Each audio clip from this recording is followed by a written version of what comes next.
Hola, buenas tardes a todos y a todas de este lado del continente, del mundo, ¿verdad? En Chile, en Argentina, en Perú, en Bolivia, en tantas partes. Buenas noches para quienes están del otro lado del Atlántico. La verdad es que estoy muy contenta de poder estar hoy día nuevamente con ustedes en estos diálogos para sembrar, regar y recoger en educación. Y es hoy día muy especial porque tenemos una invitada maravillosa. Y eso tiene que ver con, bueno, con todo este proceso que hemos estado viviendo quienes trabajamos en educación, porque la pandemia nos sometió a adoptar muchos cambios que ya se venían gestando, pero por ahí nos empezó a apurar en determinadas cosas. Eh, en primer lugar, ¿qué enseñar? Tuvimos que empezar a priorizar algunas cosas, qué era lo importante de lo secundario. Por otro lado, los profesores tuvimos que ajustar nuestras prácticas pedagógicas, modificar todo lo que teníamos en lo presencial y pasarlo a lo virtual. Pero la gran pregunta que surge luego es, bueno, ya nos adaptamos, cambiamos, modificamos muchas cosas, priorizamos currículum, adaptamos estrategias pedagógicas, incorporamos la tecnología y ahora, ¿qué y cómo evaluamos?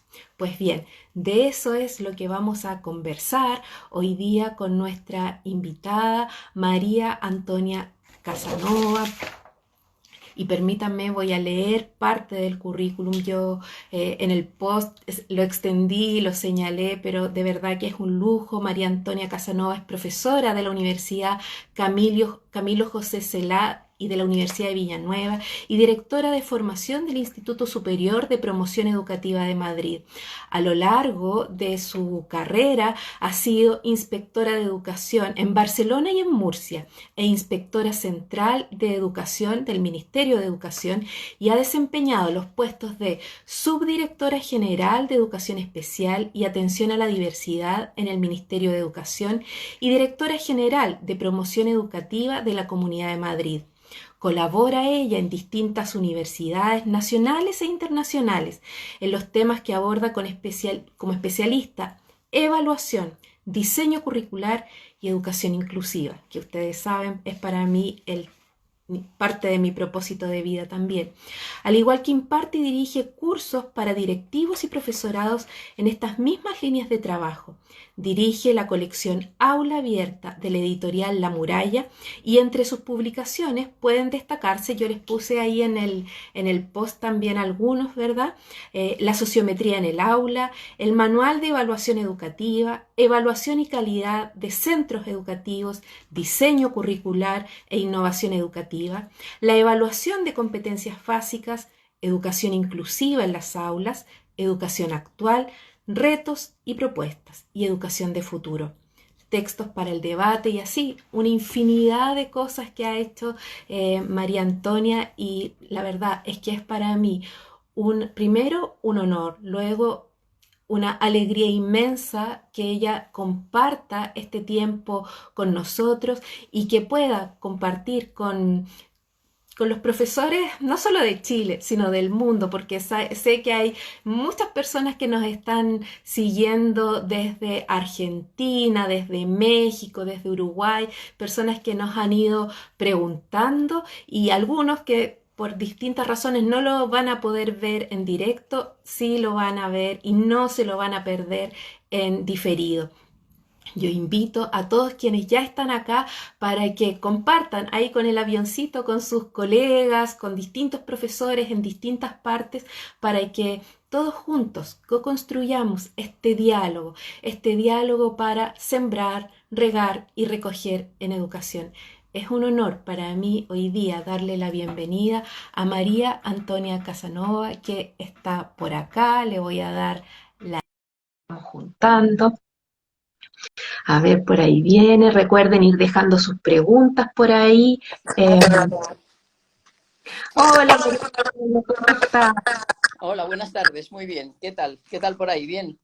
Muy bien, muy bien, gracias. Acá estamos de tarde de sábado, entrando en primavera en este lado del mundo, eh, Y aquí en así que otoño, aquí vamos para el otoño, así que vamos un poco del revés, pero bueno, bien. exacto, pero nos llevan un poquito a la delantera en algunas cosas, particularmente en esto que hemos estado viendo, ¿verdad? Y viviendo la pandemia desde la educación. Ustedes ya llevan su tiempo en esto, ya tuvieron cierre de un año escolar, han comenzado otro. Nosotros nos hemos pasado todo el tiempo en un mismo año escolar, así que por ahí van teniendo experiencias de las que quisiéramos poder aprender también. Bienvenida, María Antonia. Muchas gracias y buenas tardes. Y yo creo que en esto todos tenemos que aprender porque ha sido una situación pues que era inimaginable. O sea, yo creo que era inimaginable para cualquiera. O sea, a mí no se me hubiera ocurrido nunca que de repente se iba a cerrar el mundo.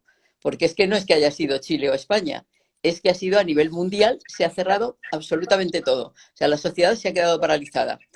Y entre ello, pues nos ha tocado también a las escuelas. Se cerraron las escuelas y de un día para otro se cerraron las escuelas. Es decir, yo comenzaba un semestre presencial en la Universidad Camilo José Cela, tuve una clase el 29 de febrero y se acabaron las clases presenciales. Es decir, que a partir de entonces ya absolutamente todo por videoconferencia. Y menos mal que ahí teníamos una buena plataforma, la Blackboard Collaborate, que bueno, que permite todo, trabajo en grupos y de todo, y hemos podido seguir. Hombre, no siempre, no es igual, ¿eh? Yo creo que no es igual la educación presencial así como la tenemos ahora, pero menos mal que la tenemos así y que aunque estemos distantes podemos comunicarnos, que realmente al final es de lo que se trata, de que no perdamos esa comunicación, porque la educación es comunicación. Si no hay comunicación, se nos acaba todo. Así que por lo menos tenemos esto, aunque sea en pantalla, vamos a ver si pronto se supera, que yo no sé cuánto va a tardar, porque aquí es verdad que usted decía que ahora hemos empezado un nuevo curso, un nuevo ciclo. Hemos empezado presencialmente, es decir, han abierto todas las escuelas y estamos pendientes de que no ocurra nada grave.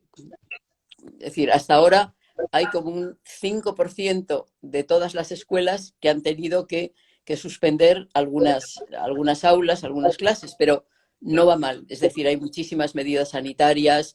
Bueno, estamos casi que las escuelas parecen hospitales, pero bueno, ahí vamos.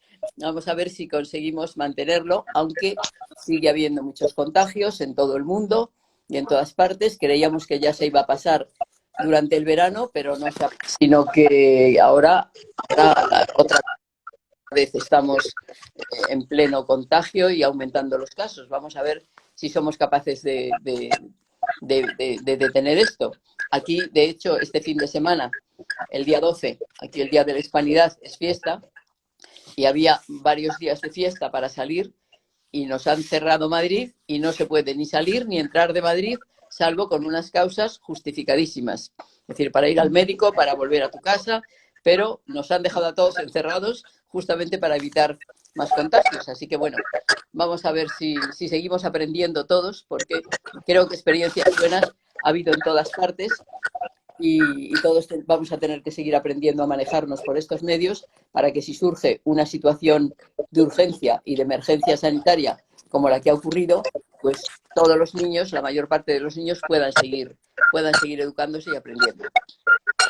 Sin duda, es un tremendo desafío.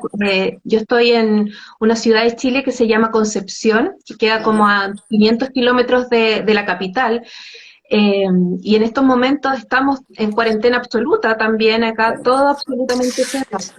Y eso ha impactado de manera importante no solo el aprendizaje de los niños y de los jóvenes, sino también sus posibilidades de participación. Es decir, esto de ir a la escuela, de compartir con otros, de tener la vida social, de relacionarse, del recreo, de los juegos, eso está generando un vacío muy importante, observo yo, en los niños y en los jóvenes, que si bien están teniendo de alguna manera, algunos con más recursos, otros con menos, pero de alguna manera todos están siendo atendidos desde lo conceptual, con guías, a través de clases online, etcétera, pero el tema relacional creo yo, en mi opinión, es donde más impacto está teniendo y eso con las consecuencias emocionales y bueno, y sabemos que para aprender a la base están las emociones, entonces ahí hay todo un sistema que se va confluyendo.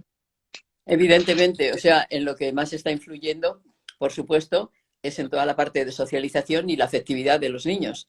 Es decir, para enseñarles a sumar y a restar, vale, podemos enseñar a sumar y a restar, o la geografía o las capitales del mundo, eso se puede enseñar con una pantalla. Pero a relacionarse con los demás, a socializarse, a respetar las diferencias, a convivir en la diversidad, educación inclusiva, ¿no? Es decir, si estamos cada uno en nuestra casa, poca inclusión vamos a hacer. Intentaremos hacerlo lo mejor posible, pero realmente no se da, claro. Es decir, si no hay educación presencial, no hay esa socialización, y realmente la escuela es el segundo núcleo socializador del niño. Primero la familia, segundo la escuela. Eso lo estamos perdiendo. Vamos a ver si no dura mucho. Uy, sí. Bueno, la verdad es que me encantaría que habláramos de educación inclusiva porque siento que ahí tenemos tanto que avanzar y ya tendremos oportunidad para eso. Pero también y en algún momento yo le mencionaba como esto no se trata de mí y de lo que a mí me gusta, sino de lo que efectivamente hoy día siento yo puede ser un real aporte para todos los profesores que hoy día están en ejercicio y que han, como decíamos al principio, han debido adecuar tantos aspectos relativos a las prácticas pedagógicas, ¿cierto? Y trasladar todo lo que era presencial a formato virtual o remoto en cualquiera de sus modalidades, con además toda la complejidad emocional que significa trabajar desde la casa, con las condiciones, etcétera.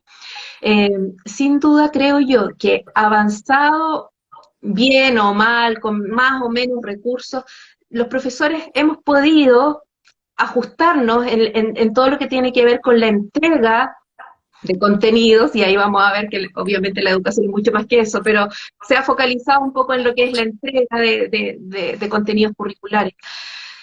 Pero donde está el gran vacío, creo yo, y según mi observación, es en relación a la evaluación. Y por eso es que yo quisiera que hoy día nos centráramos un poco en este tema de evaluación y partir por la pregunta más básica, ¿qué es evaluar? ¿Cómo entiende usted el tema de la evaluación? Pues yo creo que el tema de la evaluación es importante en estos tiempos de pandemia, pero sin pandemia también es importante, porque yo creo que no la estamos haciendo como la tenemos que hacer. Es decir, de lo primero que hay que convencerse es de que evaluar no es igual a examinar. O sea, si se suprimieran los exámenes en toda la educación obligatoria, yo creo que cambiaba el modelo de enseñanza de un día para otro.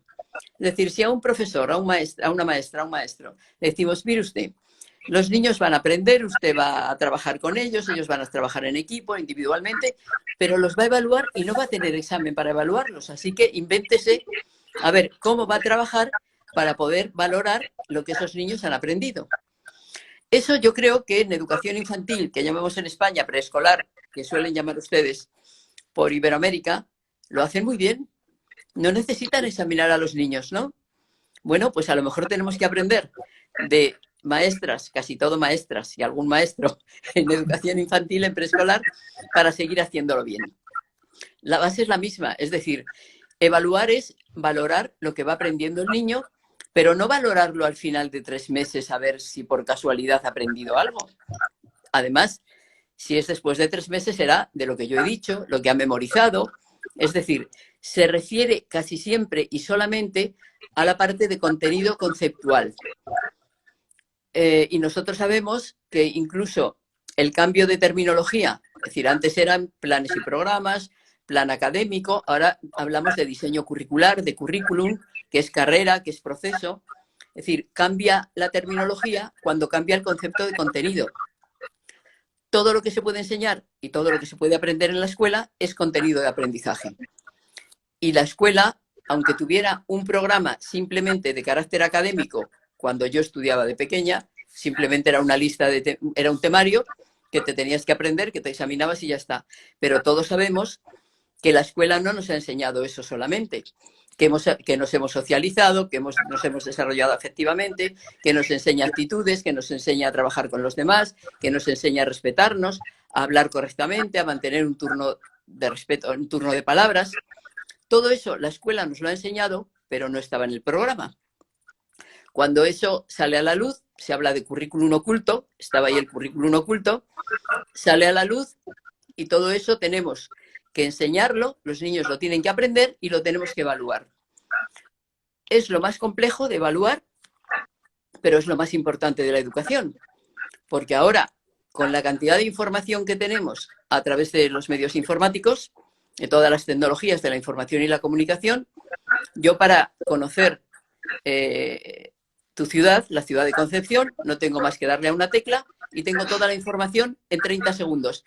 Posiblemente tengo 30 millones de entradas en 30 segundos. El problema no es la falta de información. El problema es saber discernir qué información es la válida de la que no lo es. Y a eso se tiene que dedicar más la escuela, es decir, a formar personas que sepan razonar, que sepan, que tengan autonomía, que tengan criterio, que desarrollen un pensamiento creativo, un pensamiento divergente, es decir, que sean autónomas y que sepan aprender a lo largo de la vida. Y eso es lo fundamental. Lo importante, o a lo que le damos importancia generalmente de la educación, es a lo que se evalúa. Y si no evaluamos eso, eso se queda en un segundo plano y a nadie le importa. Lo tenemos absolutamente experimentado.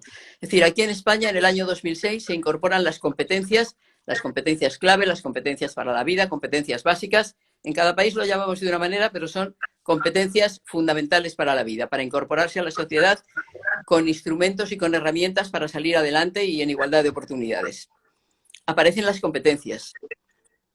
Pero como las competencias no se evalúan, vamos a ser sinceros, se sigue evaluando la memorización de conocimientos, pues resulta que las competencias al final han desaparecido, desaparecen del currículum. Es decir, en cuanto no se evalúa, desaparece.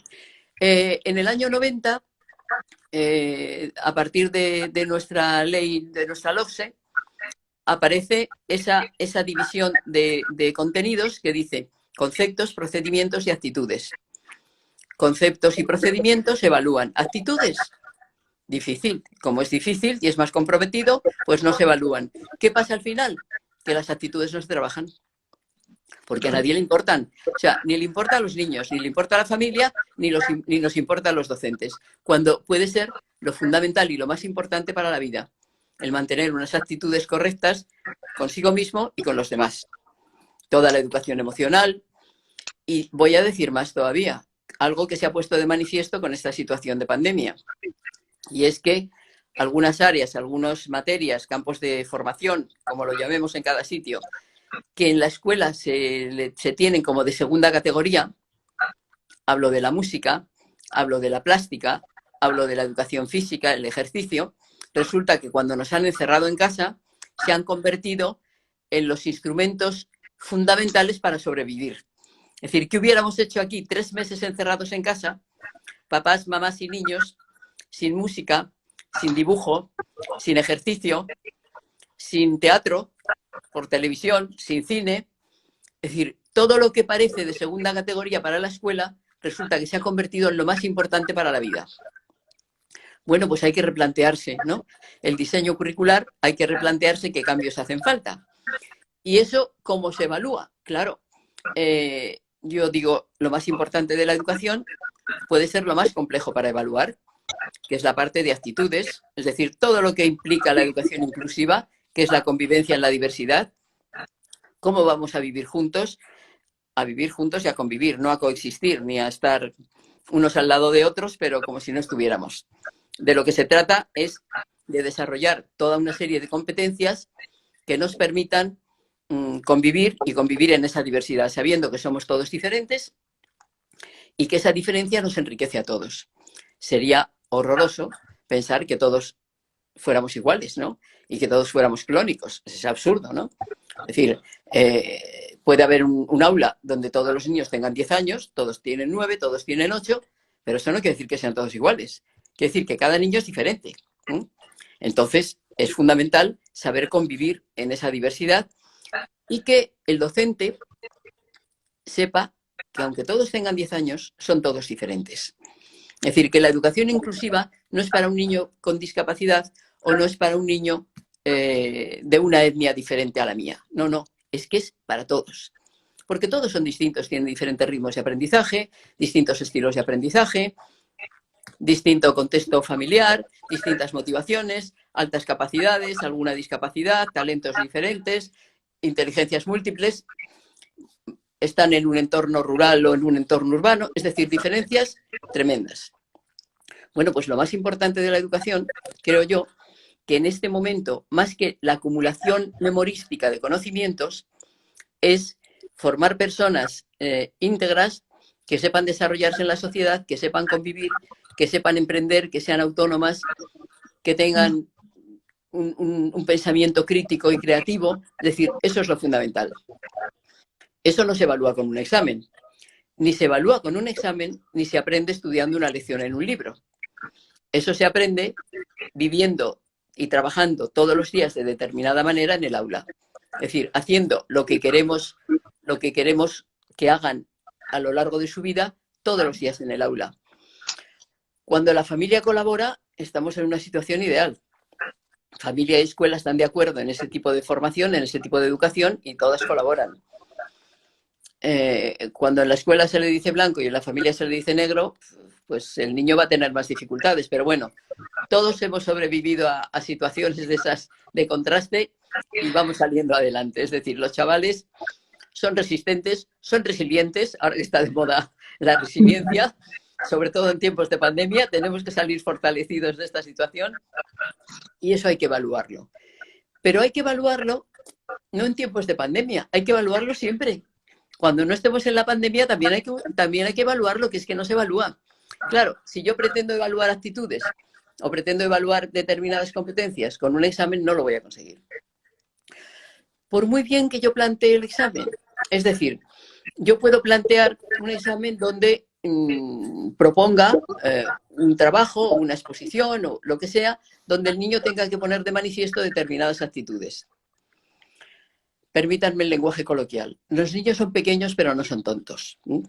Saben perfectamente lo que tienen que decir para tener un sobresaliente y para no reprobar y no suspender en una materia. Entonces nos van a decir lo que nosotros queremos leer. No nos engañemos.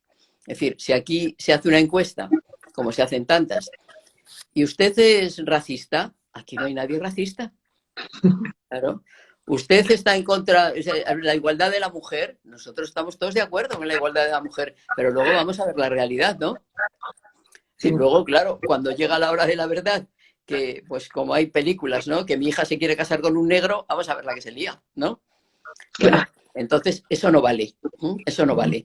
Hay que convivir todos los días en el aula y hay que trabajar de una determinada manera para que se desarrollen esas actitudes y se adquieran esas competencias y esas capacidades bien desarrolladas. ¿Y eso se evalúa con un examen? No, eso no se evalúa con un examen. Eso se evalúa observando las conductas de los niños todos los días, hablando con ellos, es decir, son técnicas de obtención de datos, de captura de datos. Observación, entrevista, yo suelo incluir la sociometría, porque la sociometría nos da conocimiento de la cohesión interna del grupo y ya saben ustedes que un buen clima de aula favorece el buen rendimiento escolar. Cuando uno no está a gusto en un sitio, ni quiere aprender y lo que quiere es marcharse. Como le dice, ahora que ha fallecido Quino hace una semana, como le dice Felipe a Mafalda, cuando le habla del derecho a la educación, dice, nuestro derecho a la educación es tan indiscutible que no existe la más mínima posibilidad de que ningún alma caritativa nos lo quite. Bueno, si eso piensan nuestros niños, pues es una desgracia para la educación, ¿no? Ya si lo que están deseando es que les quiten el derecho a la educación porque lo pasan tan mal en la escuela, pues mal lo estamos haciendo, ¿eh? Mal lo estamos haciendo porque realmente cuando una escuela funciona bien, los niños no se quieren ir de la escuela, hay que echarlos casi. Y esas experiencias yo creo que las hemos visto todos y las hemos observado todos. Cuando el niño está a gusto en la escuela, está deseando ir a la escuela. Ahora, con la pandemia, se ha dado también esa situación, que se les pregunta y estaban todos deseando ir a la escuela. Pero no por la escuela. Cuando se les preguntaba por qué, es porque querían ver a los amigos. O sea, no nos engañemos, ¿eh? Tampoco es porque los docentes lo hagamos tan bien que estén deseando ir a ver si qué bien, cuánto voy a aprender. No, no, es que quieren ver a los amigos. Bien, eso se evalúa de otra manera, se hace con una evaluación continua de carácter formativo. Es decir, si yo valoro todos los días los trabajos que van haciendo los niños, cómo se comportan en clase, cómo trabajan con los demás, si organizamos un debate, si respetan un turno de palabras, si son capaces de argumentar, si... Bueno, pues toda una serie de cuestiones que son fundamentales en una sociedad democrática, ¿no? Que uno tiene que aprender a manejarse. Esos datos hay que obtenerlos por observación, con entrevista, con sociometría, con una encuesta, es decir, con unos cuestionarios determinados y con los trabajos de aula, observando y valorando los trabajos que hacen. Eso en el aula se debería hacer bien, pero no se hace. ¿Querías decirme algo? Quería un poco apuntar a aquello, porque tradicionalmente o culturalmente hemos asociado la evaluación a calificación y parece ser que la nota es tremendamente importante. Los papás quieren notas, los niños quieren notas, los profesores quieren notas y en este tiempo entonces se nos ha hecho difícil esto de poner la nota. Entonces eso nos conecta con el ¿para qué evaluar? ¿Para qué nos tiene que servir la evaluación? Me gustaría como profundizar en eso. ¿Para qué nos sirve la evaluación? ¿Cuál es el objetivo de hacer una evaluación? ¿Será la nota? Creo yo que no. A ver, yo creo que lo menos importante es la nota, ¿eh? Lo menos importante es la calificación. Lo más importante es que la evaluación nos sirva para que los niños aprendan cada día mejor. Es decir, yo definiría la evaluación como un proceso continuo de obtención de datos, sistemático, riguroso, que me va dando información de cómo va transcurriendo ese proceso de aprendizaje de los niños. Yo, según voy observando cómo aprende un niño, detecto las dificultades que tiene y detecto los puntos fuertes que tiene, los talentos que tiene el niño. Y eso me sirve para tomar medidas a mí como docente, para decir, aquí tengo que reforzar, estas actividades las tengo que cambiar. Es decir, me sirve para ajustar mi proceso de enseñanza. De esta manera, yo adapto el sistema educativo al niño y no obligo a que sea siempre el niño el que se tiene que adaptar y que adecuar al sistema. Un sistema, por muy flexible que quiera ser, es rígido porque hay que escribirlo de alguna manera. Y entonces, por muchas pautas que se den de flexibilidad, si el docente en el aula no lo flexibiliza, no lo va a flexibilizar nadie.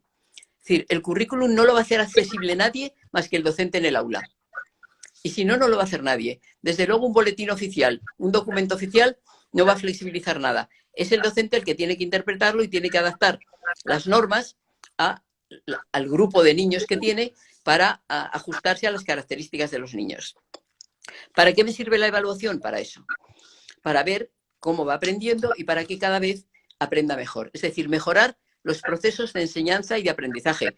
También para que yo enseñe mejor. Es decir, son dos caras de una misma moneda. Si el niño aprende bien, es porque yo estoy trabajando bien. Si el niño no aprende, ojo, algo estoy yo haciendo regular, ¿no? Si quieres, seguimos tirando de Mafalda. La maestra pregunta, y el que no haya entendido algo, que levante la mano. Y Manolito, el pobre, pues levanta la mano. ¿Qué es lo que no has entendido? Manolito dice, desde marzo hasta ahora, nada. Claro, a ver qué hace la maestra. ¿Está mirando para otro lado? ¿Está fuera del aula o dónde está? Porque claro, si un niño en 3 meses no ha aprendido nada y la maestra no se ha enterado, ¿por qué? Porque le va a hacer un examen a los 3 meses y ahí es cuando se entera que Manolito ha estado calentando el asiento bien, pero no se ha enterado de nada, ¿no? Para eso a mí no me sirve la evaluación. Es decir, no me tiene que servir para eso.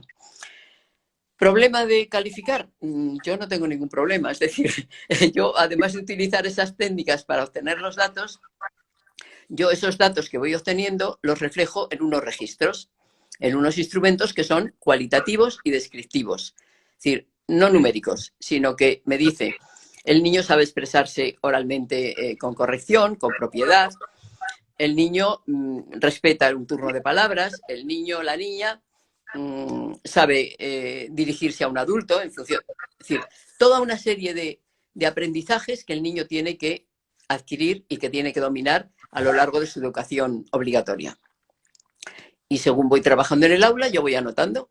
Este lo consigue, este no lo consigue, y vamos anotando y tenemos un registro, una lista de control, rúbrica, si lo quieren llamar rúbrica ahora, pues llámenlo rúbrica, una escala de valoración descriptiva, que es la rúbrica, vale. yo voy anotando y tengo una fotografía, es decir, así, simplemente con una mirada, yo tengo una fotografía de los niños que han alcanzado una serie de aprendizajes y los que no lo han alcanzado. Si hay algún aprendizaje no lo ha alcanzado ninguno, tengo que mirar a ver cómo voy yo haciendo la programación, porque si no lo aprende nadie, la culpa debe ser mía, ¿no?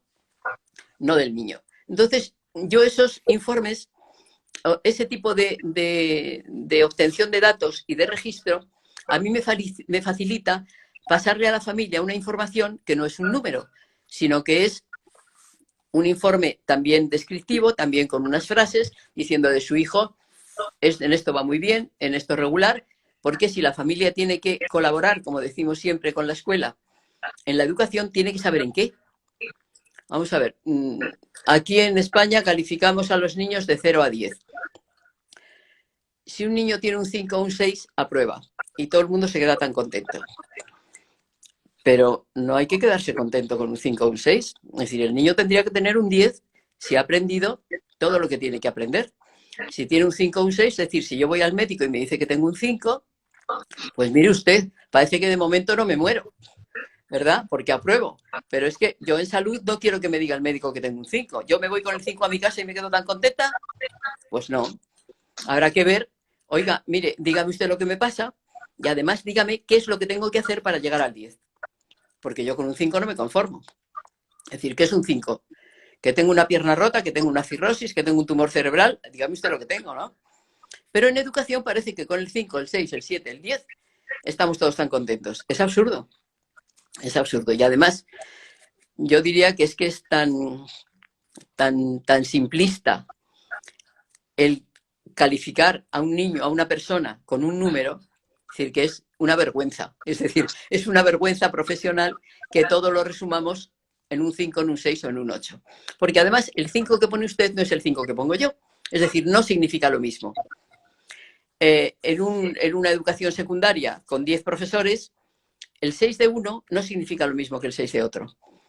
Es decir, parece que el número es muy objetivo, pero no, es lo más subjetivo que hay. Porque además es que nadie puede comprobar lo que significa el 6. Con lo cual, para el docente es estupendo. Porque siempre va a poder justificar por qué le ha puesto un 6.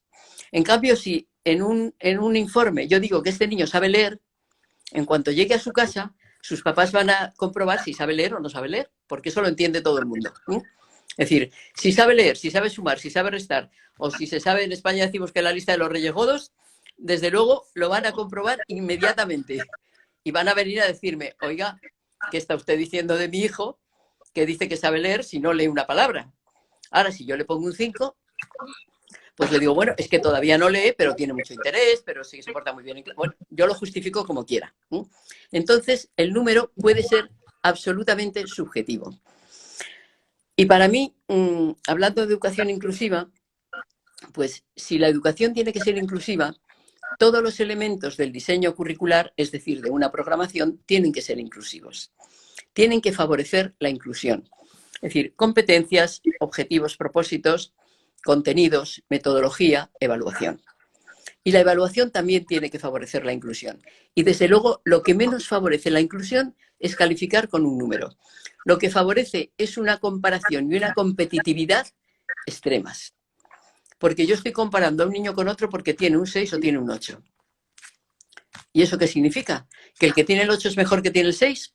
Pues será mejor en unas cosas y será peor en otras. Como los niños con alta capacidad intelectual, sobresalientes o como cada uno los llamemos, o superdotados. Bueno, pues en algunas cosas es verdad que superan al resto, sobre todo en cuestiones de tipo sumamente intelectual, es decir, matemática, lo que sea. Pero cuando salen al recreo, al menos aquí en España, yo supongo que las experiencias son similares, nadie quiere jugar con ellos al fútbol porque son que vamos, que le pueden dar la patada al balón o porque no tiran con el balón. O que cuando caminan en su casa se llevan una silla por delante y ni se han enterado. Es decir, la motricidad muchas veces en estos niños falla de una manera tremenda, ¿no? Entonces, en unas cosas están por encima del resto y en otras no lo están tanto. Entonces, todos tenemos que aprender a todo y desde luego el comparar por números a los niños es absurdo. Es decir, se comparan cuestiones que no se pueden comparar. Entonces no se favorece la inclusión, se favorece la competitividad. Y la Y, etiqueta. y yo creo que bastante competitividad tenemos en la sociedad como para que también la fomentemos desde la escuela. Es decir, si no fomentamos la inclusión desde la escuela, difícilmente se va a conseguir luego. Es decir, si no lo hacemos en la escuela, ¿quién lo hace? Eso es para que se lo plantee cualquier docente. ¿Quién va a hacer, quién va a favorecer la inclusión y esta convivencia en la diversidad si no es la escuela? ¿Dónde se va a hacer? Entonces, todo eso hay que cuidarlo. ¿Qué ha ocurrido aquí con la pandemia y con el cierre de las escuelas? Bueno, pues paradójicamente se ha hecho más evaluación continua y formativa que cuando los tenemos delante. ¿Por qué? Pues porque no los han podido examinar. O sea que yo les decía, ideal sería que se prohibieran los exámenes. Es decir, a partir de mañana se prohíben los exámenes, especialmente la educación obligatoria, y vamos a ver cómo nos arreglamos.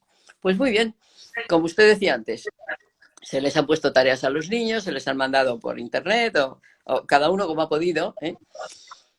Los niños han hecho los trabajos, se los han explicado a las maestras directamente y de forma oral a través de la pantalla correspondiente y de la plataforma que sea, o se los han enviado por correo electrónico. La maestra los ha revisado, los ha corregido y se los ha devuelto con todas las anotaciones adecuadas. Eso es hacer evaluación continua. Es decir, hemos hecho evaluación continua cuando no los tenemos delante, y cuando los tenemos delante, que los podemos observar a diario, resulta que no lo hacemos. Es decir, que estamos delante como si ellos no estuvieran y después los examinamos para ver qué han aprendido. Por favor. Además, yo me atrevería a asegurar que una maestra, un maestro que está con niños de primaria, conoce perfectamente lo que saben los niños y lo que no saben. Y los conocen muchas veces mejor que sus familias. ¿Para qué los tienen que examinar? Para poner una nota en función del examen nada más. Eso es lo más injusto que podemos hacer. Porque a lo mejor un niño ha aprendido muchísimas cosas, a nosotros nos consta que las ha aprendido porque las está haciendo todos los días, y el día del examen al niño le puede pasar cualquier cosa, ha podido tener cualquier disgusto, puede estar alterado por cualquier cosa, y el examen no lo hace bien. Entonces, ¿qué hacemos? Lo reprobamos, lo suspendemos, no sé en Chile cómo lo dicen, pero ¿qué hacemos? Lo reprobamos. Pues es que es absurdo, ¿no? Pero es que hay profesorado, sobre todo en secundaria, que te dicen, claro, es que esta niña yo la tengo que suspender porque me ha hecho mal el examen. Y dices, ¿pero qué dices? Pero tú no sabes que esa niña ha aprendido, que ese día le pasaba cualquier cosa, incluso puede tener un poco de fiebre o cualquier cosa, puede encontrarse mal. Y porque una hora en 3 meses esa niña se encuentre mal, ¿va a reprobar? Es que es ridículo, ¿no? Es decir, ¿no sirve para nada lo que esa niña hace todos los días en la escuela? Pues ¿para qué va a ir a la escuela? Les comentaría otra cosa de Manolito, que va con su informe para la familia, con su boleta, y le va diciendo a Mafalda, mal, la maestra me puso mal. Y dice Manolito, ¿para eso viene uno todos los días a la escuela? Dice, porque claro, si viniera de vez en cuando, pasa y vale, pero hacerle esto a un cliente, eso dice Manolito, que es muy emprendedor y muy tendero, ¿eh? Tiene su tienda, su almacén Don Manolo, dice, hacerle esto a un cliente, o sea, eso no se le ocurre a nadie. Es decir, que a una persona que está todos los días contigo, que tú sabes lo que ha aprendido, luego la puedas reprobar por 1 hora. O la puedas aprobar sabiendo que no ha hecho nada. Que esa es la otra vuelta. Es decir, yo tengo un niño con alta capacidad intelectual y como sabe perfectamente que con que se mire las lecciones que van a entrar en el examen el día antes le basta, ese niño no desarrolla ninguna capacidad de trabajo, ninguna sistematicidad, ningún rigor, no hace sus tareas todos los días, no respeta a los demás, no hay quien conviva con él, pero como contesta a las 4 preguntas que le he dicho, le pongo un sobresaliente, ¿no? Pues tan injusta es una cosa como otra. Es decir, eso sería, si estuviéramos en clase, yo le diría que eso sería una evaluación ideográfica en función, que hay que evaluar en función de las posibilidades que tiene cada niño también. Y hay que tenerlo, eso hay que tomarlo en cuenta. Es decir, yo no puedo evaluar igual o exigirle lo mismo a un niño con alta capacidad intelectual que a un niño que tenga una discapacidad. Tendré que evaluar en función de lo que puede hacer y de lo que hace. y decir, tiene un rendimiento muy satisfactorio, aunque no haya contestado a 2 preguntas, pero tiene un rendimiento satisfactorio porque ha hecho todo lo que ha podido. Le decía, en tiempos de pandemia y los niños en su casa, yo creo que el profesorado ha hecho más evaluación continua que cuando está en el aula. Sí, yo tengo la impresión también un poco porque, bueno, yo tengo niños en edad escolar también y lo puedo ver desde mi ser profesora y también desde mi ser mamá, viviendo esta variedad de cosas. Y mi impresión como mamá ahora es que durante el primer semestre escolar nuestro se dio esto de la retroalimentación, de la evaluación continua, etcétera. Pero parece ser que llegado el final del año escolar estamos como tensionados otra vez por poner la nota. Lamentablemente nos está tensionando otra vez este tema de la calificación, porque la promoción del año escolar y todas estas cosas que desde el discurso sabemos que no son tan importantes, pero que finalmente nuestro sistema de creencias, los antiguos paradigmas, nos anclan a la necesidad de calificar por un examen. Entonces los niños están teniendo pruebas, o sea, clases online, etcétera, y la prueba exactamente igual que el examen finalmente. Entonces, eso además le genera una tensión porque no hay ninguna forma de efectivamente comprobar el aprendizaje real. Y volvemos al tema de la memorización, del necesita probar urgentemente. Entonces el niño estudia lo que necesita para la prueba y el resto se está perdiendo. Lamentablemente, creo yo, en mi opinión, lo que habíamos ganado durante el primer semestre lo estamos perdiendo ahora por la presión que significa calificar para la promoción del año escolar. Evidentemente, es que creo que desgraciadamente en nuestro sistema esa competencia que es universal y que tiene que ser el aprender a aprender, dentro del sistema se ha convertido en aprender a probar. Entonces los niños aprenden a probar, con lo cual, bueno, también se da, por ejemplo, cuando llega la prueba PISA, con los niños de 15 años, es decir, hay mucho profesorado que no sabe qué es lo que tiene que enseñarle a los niños. Si enseñarle a resolver una prueba que le va a caer en 15 días o enseñarle lo que le tiene que enseñar, ¿no? Es decir, esa es una presión que también tiene mucho profesorado y que dice, ¿qué hago? ¿Le enseño a resolver pruebas? Porque eso se aprende también, ¿eh? Eso se aprende. O sea, eso lo sabemos todos, que según el determinado tipo de prueba que hay, se estudia de una manera o se estudia de otra. Y se aprende de una manera o no se aprende nada.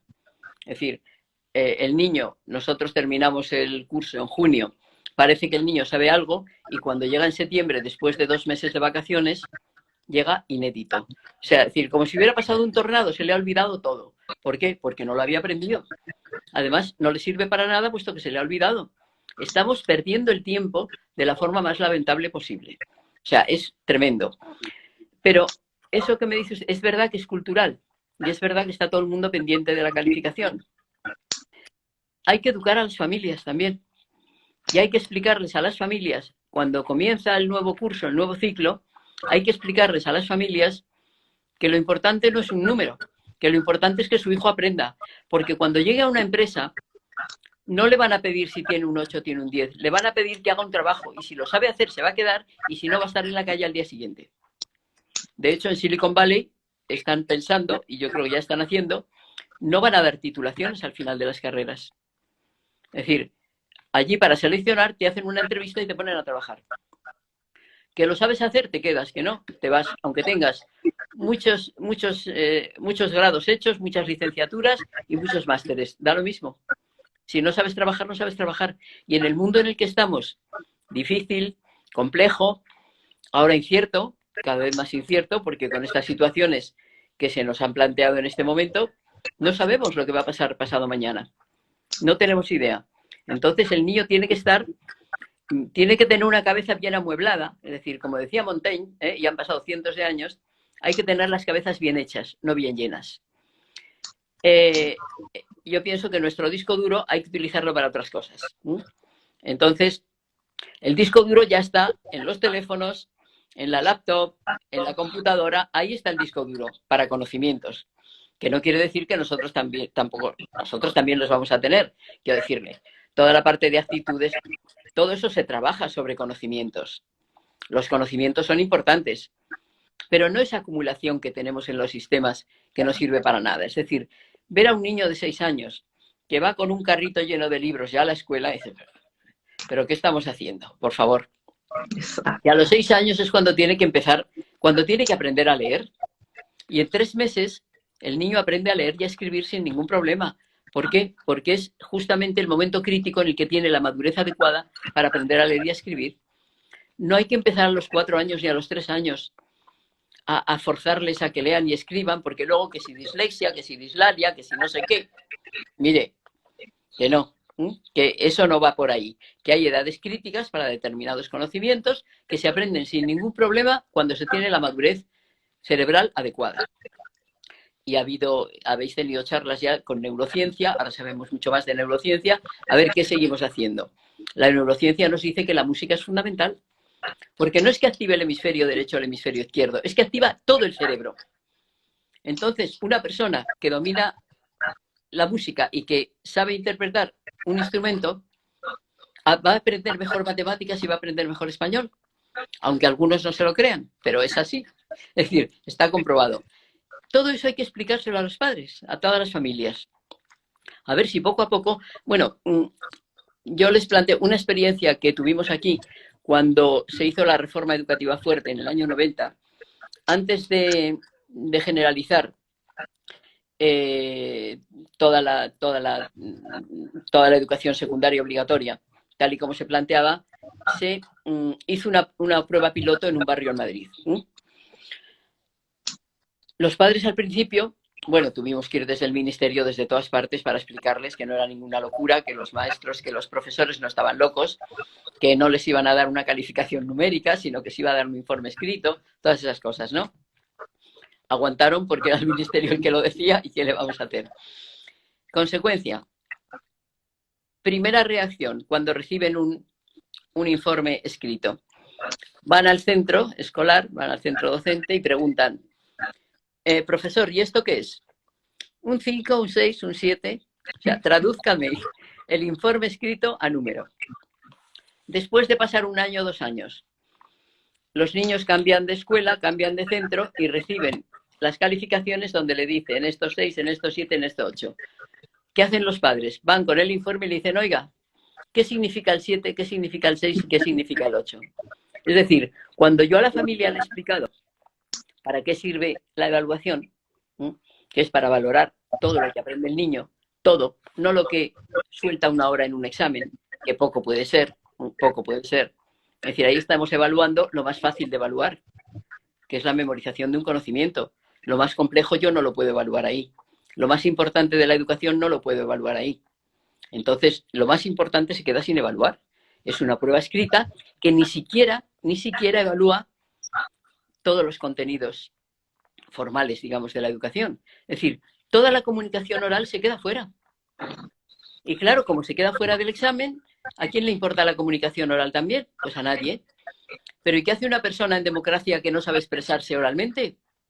Pues la dejamos absolutamente inválida para manejarse en una sociedad democrática. ¿Y a quién le importa la comunicación oral? ¿Se trabaja sistemáticamente la comunicación oral? No. Hasta que en PISA no metan una prueba de comunicación oral, aquí a nadie le va a importar la comunicación oral, ¿no? ¿Y a quién le va a importar la educación inclusiva si PISA no evalúa la educación inclusiva? Pues desde aquí hemos estado trabajando mucho, ¿no?, con Andreas Schleiter para decirle, oiga, en esas preguntas adicionales que pone PISA, evalúe usted la inclusión, evalúe usted hasta qué punto se está consiguiendo la educación inclusiva o no. Porque entonces a lo mejor los gobiernos empiezan a preocuparse para que la educación inclusiva sea un hecho. Sin duda. Entonces hay que educar a las familias y hay que educar a la sociedad. Es decir, la escuela solo no va a poder hacer todo. Me parece tan relevante tantos elementos que han ido surgiendo, esto de, bueno, comprender para qué evaluamos de verdad, para qué nos sirve la evaluación, la importancia de observar, registrar, como afinar nuestra mirada integral respecto de los niños, y esto de educar a las familias respecto de lo que es la evaluación es sin duda fundamental para que podamos generar esta sinergia y finalmente avanzar todos en esa dirección que implica finalmente una educación integral, no desde el discurso, sino que atendiendo la multidimensionalidad de los niños y de las niñas, para transformarlos también en ciudadanos capaces de ser respetuosos, honestos, solidarios y co-construir juntos una sociedad más inclusiva, que comparto absolutamente. Es imposible pensar en una sociedad inclusiva si no hemos puesto las bases en una escuela inclusiva que articule cultura, políticas y prácticas de manera sostenida y no como eventos aislados en el tiempo. María Antonia, usted sabe que Instagram en una hora nos corta, Ya así lo que nos sé, queda ya un lo sé. poquito de... Así que solo Solamente quiero el último mensaje. le hago una Que, observación. Y es que las diga. familias en estos tiempos de pandemia y de confinación se han convertido en docentes, pero no en Sí. docentes colaboradores, sino en docentes en primera línea, porque son los que estaban con los niños. Entonces han tenido que aprender muchas cosas en este tiempo y los maestros y los orientadores han tenido que decirles cómo hacer las cosas. Yo creo que eso ha sido un paso a favor, primero, de la valoración del trabajo que hacen los docentes, que yo creo que lo han valorado mucho más, y segundo, han visto las dificultades que hay y han visto otra forma de evaluar. Hay que aprovechar estos momentos de crisis para mejorar. Es decir, justamente la crisis significa cambio. Un momento crítico hay que aprovecharlo para mejorar. Vamos a ver si somos capaces. A ver, el discurso de la evaluación continua y la evaluación formativa. Es decir, en España está implantada legalmente la evaluación continua desde la Ley General de Educación de 1970. Es decir, hace exactamente 50 años. Y aquí estamos todavía. Aquí estamos todavía predicando la evaluación continua. En cambio, el examen no aparece en ninguna norma española, pero se cumple, vamos, como si fuera un decreto ley, como si le estuvieran a uno persiguiendo para que examinara. Vamos a ver, los docentes que estáis ahora en las aulas, no hace falta ninguna ley nueva, no hace falta ninguna normativa nueva. Los procedimientos de evaluación nunca aparecen como obligatorios, igual que las metodologías, en ninguna parte, en ninguna norma. La metodología y la evaluación son dos elementos fundamentales para cambiar la educación. Metodologías diversificadas y procedimientos de evaluación personalizados e inclusivos. Eso se puede hacer desde mañana, ¿no?, que es domingo, pero desde el lunes sí. Desde el lunes lo podemos hacer todos en las aulas. Yo creo que todos los jóvenes que nos estén escuchando, los docentes que están ahora mismo en las aulas, yo estoy en la universidad, pero ya en el aula, en la otra ya no estoy. Entonces, eso es responsabilidad de todos. Y yo creo que vamos a ver si alguien efectivamente se hace responsable de esta antorcha y empieza a hacer otro modelo de evaluación, porque en cuanto cambiemos la evaluación va a mejorar la calidad de la educación para todos los niños, seguro. Qué linda. Muchas, muchas gracias, María Antonia. Yo después le voy a hablar por interno, digamos, pero para poder cerrar y que esta conversación quede grabada, porque seguro que muchos la van a querer ver también. Así que agradecimiento infinito, honro su presencia aquí, agradezco a todos los que nos han ido acompañando también y bueno, sigamos conversando, pero también implementando una evaluación que atienda la diversidad y que sea equitativa para todos también. Un abrazo, María Antonia, muchas gracias y hablamos luego nosotras dos por interno. Muchas gracias a todos los que nos acompañaron. Muchas gracias a todos y muchas gracias a usted por este rato tan agradable. Sí, Un abrazo para todos. gracias. Hasta otra ocasión. Hasta Adiós. luego. Hasta luego. Chao, chao.